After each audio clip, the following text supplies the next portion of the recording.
Tribeca Film Festival is a spring event. We kind of think of ourselves as a storytelling festival. Of course, the films are always the bedrock of that. We have a wonderful selection of features and shorts here, but we also embrace storytelling in all of its forms and have a wonderful panel series of virtual reality experiences. We're doing television for the first time this year. So it's really important to us to kind of look to where the creators are making their work in narrative and documentary and how we can serve as a curatorial platform for what the creators are out there doing. One of the things that's interesting about Tribeca and our audience is that they're very open-minded.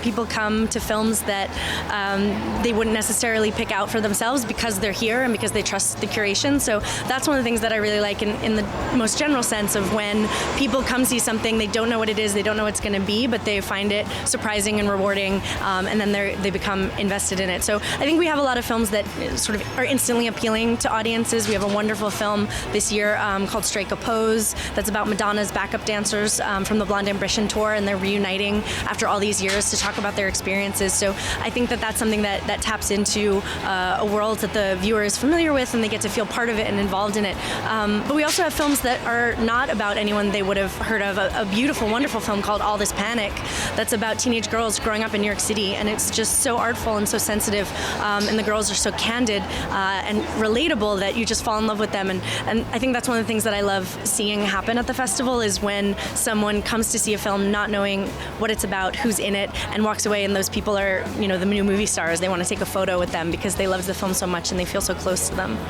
My Scientology movie. This is a fan favorite. It's interesting because it's a subject matter that I think people are familiar with and maybe think they have already heard, but it's presented in such an original way and from a totally different point of view and with so much comedy and humor that I think it does encourage you to see it in a completely different way. Win is a good time. It's about the New York City Football Club and all the kind of behind-the-scenes struggles that they went through in their first year. I think it's a great film for sports fans. It's a great film for New York City, and as a New York institution ourselves, we feel like it's always nice to be able to tip our hat to another one. Betting on Zero.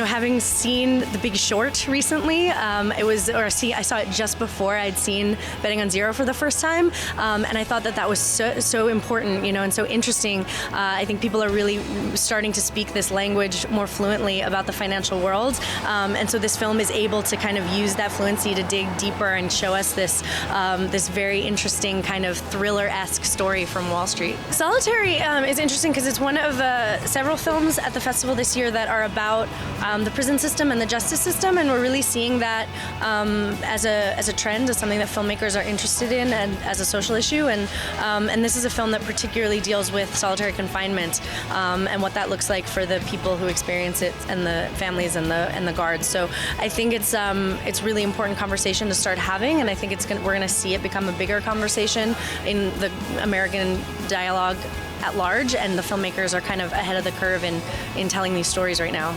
The Return also is about men who had been convicted under the three strikes law for life sentences and are now released, and what that looks like, how one goes about reintegrating into society after having made their peace with being in prison for the rest of their lives. So and the struggles and the lack of resources that they have at that point. So again, I think it's something that people are very aware of, the many ways that the justice system is failing us or is flawed and needs to be revisited, and these are very vital kind of human stories that the filmmakers are able to provide to illustrate these points. Obits a great New York film for us because it's about the New York Times and it's about the obituary writers there. It's a process documentary, so you really go behind the scenes of what it looks like for them day to day and what their workflow is, and how they approach the very formidable task of writing obituaries for these great people, and also sometimes people who maybe weren't household names but just had really fascinating life stories and are worthy of an obituary in the New York Times. Keepers of the Game is the story of a native girls lacrosse team in upstate New York, and it's a great sports film. It's an underdog story about them trying to win the championship, but it's also about the sport of lacrosse itself, which is traditionally only male in Native American culture. So this all-girls team kind of bucking tradition, but at the same time paying homage to it, brings up some interesting questions for their community.